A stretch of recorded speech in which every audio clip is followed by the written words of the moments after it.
Welcome back. All right, so news of the day video for all you fine people as we are 2.5 weeks away from the trade deadline, which does mean it is that time of year where I discuss trade speculation.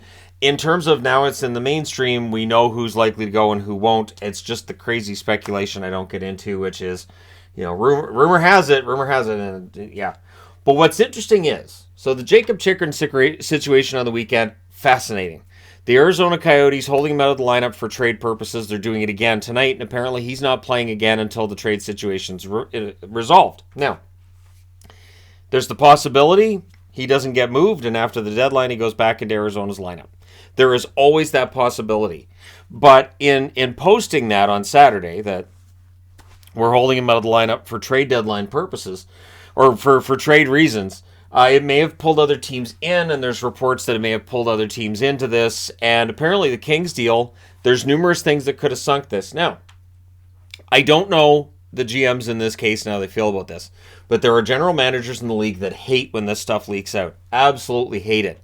And so there are relationships that can kind of get broken between GMs this way where they say, I don't want to talk trade with that guy because it's going to leak out to the press. It's going to leak out to fans what we're trying to do here, and we don't like it. Now, what's interesting is the reports with LA were that Brandt Clarke would be one of the pieces potentially going to the Arizona Coyotes. It's now come out that the Kings consider Brandt Clarke to be a no, as well as Quinton Byfield. And Byfield's one that Arizona's looking at as well. And based on the recent play of Byfield, the Kings are right not to want to include him in that trade. Chychrun's an excellent young defenseman, as I mentioned in a video yesterday. I've mentioned all season. I've mentioned it for years now. Chychrun would be a great addition to any team. I understand the Kings not wanting to move Clarke or Byfield. I think if they'd moved Clarke, it would have depended on how the rest of the trade shook down. Now, one other part that apparently has held this up is a contract going from the Kings to the Coyotes that the Coyotes don't want. Now, the speculation, there's that wild speculation part is, and this would make some sense, would be it's Cal Peterson's. That Cal Peterson, his contract would be going to Arizona. That's where the speculation lies. And so it's a money in, money out situation for LA. It's Arizona not wanting to take on a bad contract while they're trading out a great contract with Chychrun. And this would mean that a trade is not close. Elliot Friedman's most recent report being that a trade between the two teams is not close. This means if you're a Boston fan, yeah, you can get in and speculate. If you're an Oilers fan, you can get in and speculate. Any other team, get in and speculate. Toronto, sure, why not? But there's been no trade made as of yet. And so it's fascinating to watch this take place because, again, when we start hearing about the details, there are general managers that will then say, hey, I know that I made that trade offer. That guy I talked to knows I made that trade offer. Clearly, he told other people I made that trade offer. I don't know that I want to necessarily call him back because, again, then you have to go mend fences on your own team. So if the Canucks say, yeah, we'll give you Besser for this, and it leaks out, and Besser's calling management going, wait a minute, so was I being included in a deal? Now, to smooth things over, you may want to sit down and talk to him. You may want to send somebody else to. Maybe it becomes talk at Steele if it's a Vancouver trade, but it can create more headaches, right? And you don't want that at this time of year. The 3 stars of the week in the National Hockey League are as follows. Artemi Panarin of the Rangers, first star. Erik Karlsson of the San Jose Sharks, second star. And Clayton Keller of the Arizona Coyotes, third star. And I'll start with Keller. He's been playing some fantastic hockey on a team that's not good over the last couple of weeks, which says a lot because you know that teams playing against the Coyotes are going to be keying on Keller. The fact that he's still producing the way he is while teams are trying to shut him down says a lot about his ability. He's one of the more underrated superstars in the league. Karlsson's season continues to be remarkable. There are a lot of discussions about this and that with him.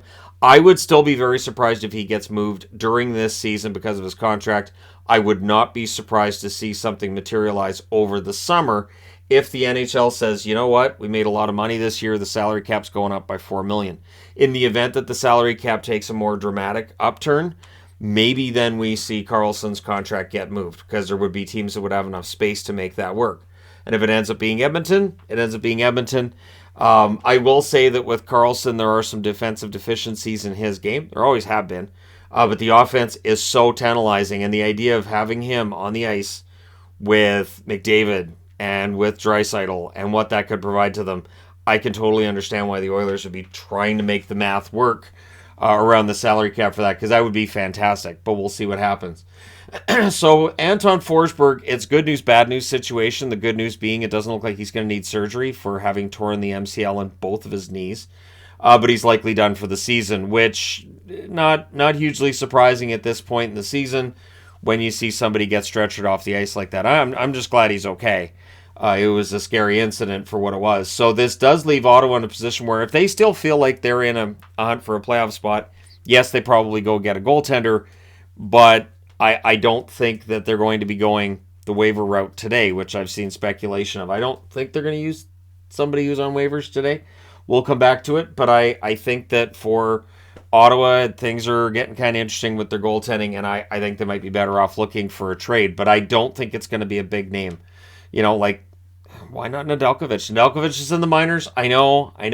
Ned's had a tough go of it with Detroit this year, but it's an expiring contract, and maybe the Red Wings would be willing to give that a shot, even though these two teams are close in the standings in the same division and fighting for the same playoff spot, potentially. So we'll see what happens with Ottawa. Waiver wire news. Axel Jonsson-Fjällby's on waivers for Winnipeg. I'm going to call this one. I don't think he clears. I think he ends up being claimed. Jonsson-Fjällby's been good, but Winnipeg needs to make room. Dylan DeMello apparently is coming back as of tomorrow, so they have to make room, and Jonsson-Fjällby becomes the guy that they part ways with in all likelihood. Because, again, I don't think he clears. I'd be very surprised if he clears waivers because he's been playing well. But Winnipeg has a lot of depth, and that's what happens when your team has a lot of depth. The Vancouver Canucks, surprising maybe a few. Spencer Martin on waivers. I've felt bad for Martin. Since Demko got hurt, he has played a ton of hockey. He has lost his last 10 starts. He has allowed 3 or more goals in all 10 of them, and he has an .871 save percentage. His save percentage is really, really low, and I feel bad for him because he's been cast in a role he's really not made for. He could be a decent backup goaltender in the NHL. He has been overplayed. Yes, Delia has been better, but Delia hasn't played as many games for the Canucks as Martin. Give Delia all those starts and see what his numbers do. But this does point to the reality that Demko, who's been traveling with the team, may very well be ready to come back. Now, it's possible Silovs gets called up, but the point that they're trying to make here is Martin, they hope, clears waivers so they can send him to Abbotsford and get some of his confidence back. Because, again, it's been obvious with the Canucks over the last, I'll say, month and a half that when Martin starts, he is definitely fighting it. And it's too bad because, according to beat writers for the Canucks, Martin's a great guy. I don't have any doubt of that. Very often, one of the nicest guys on a team can be the backup. The problem is he hasn't been the backup. And so it is a shame to see him on waivers. But Delia has been the better of the two goaltenders. So I totally understand Delia being kept as the backup. Now, there's the other perspective on this as well. If you're a Canuck fan that wants to see them, get as close to the bottom of the standings as possible, you can then make the counter argument of start Martin as much as you need. I look back to Buffalo back in 2015. They actually downgraded their goaltending during that season to try to get that number 1 draft pick and get Connor McDavid in the draft lottery. Of course, they ended up drafting second. That's a whole other story. But that was something I remember with Buffalo where if a goalie was playing well, they got rid of him. It was the weirdest thing. Weirdest thing I've ever seen. And I kind of felt like, not that Martin's playing badly, but Martin's numbers, have definitely trended in the wrong direction. And, you just keep giving him starts and you improve your draft lottery odds. But yeah, so we'll see what happens with Martin, whether or not he gets claimed. I'd honestly be very surprised because I saw Ottawa fans immediately and other people saying, well, he'll go to Ottawa. Ottawa will claim him. I don't know that they will. Again, .871 save percentage. The Canucks have played him into the ground. It is possible on a new team. It helps, restart his game. And I would be perfectly supportive of Ottawa making that move if they felt like they could make it work. But just personally, as a Canuck fan, this move's been made. I'd like to see him get his game back in Abbotsford. I think that would be great for him. So Vitaly Kravtsov. So I've been looking at this, and we'll close it out on this one. Reportedly on the move, and apparently may have made a trade request. I saw one source saying there was a trade request, but basically Elliot Friedman saying that all 31 teams have been made clear he's available. Vitaly Kravtsov is a good NHL player, but I totally get why Gerard Gallant's playing Lecision ahead of him, which has basically broken the brains of a lot of fans. Lecision is a bottom six forward. Lecision is a defense-first bottom six forward. He will not produce points. Kravtsov is an offensive player who, in the right situation, will thrive, will provide points. He's an offensive player. I think he needs top 6 minutes. So the situation with Kravtsov is simple. Gerard Gallant, for right or for wrong, however you view it, does not view Kravtsov as a solution for any top 6 issues. They just went out and got Tarasenko. So that's one less spot that Kravtsov could get other than if there's an injury.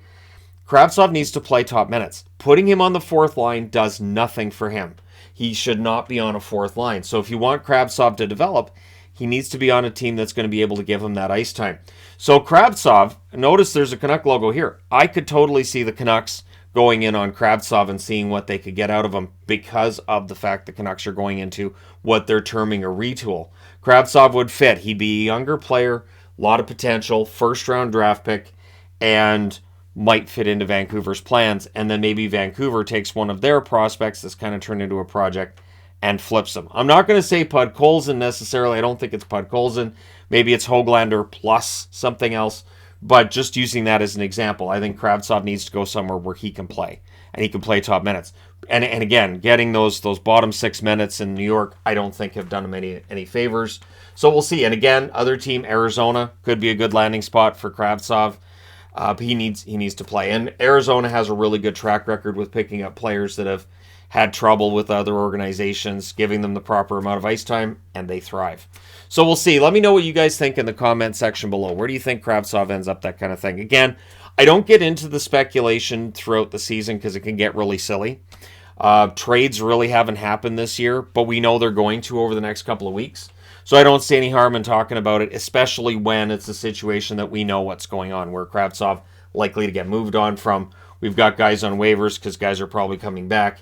And we know that Ottawa needs a goaltender, this kind of stuff. So let me know your thoughts. Don't forget to hit like and subscribe if you're browsing your way through. You just happened upon this video. Thank you guys so much for watching, for all your support. I will talk to you again soon.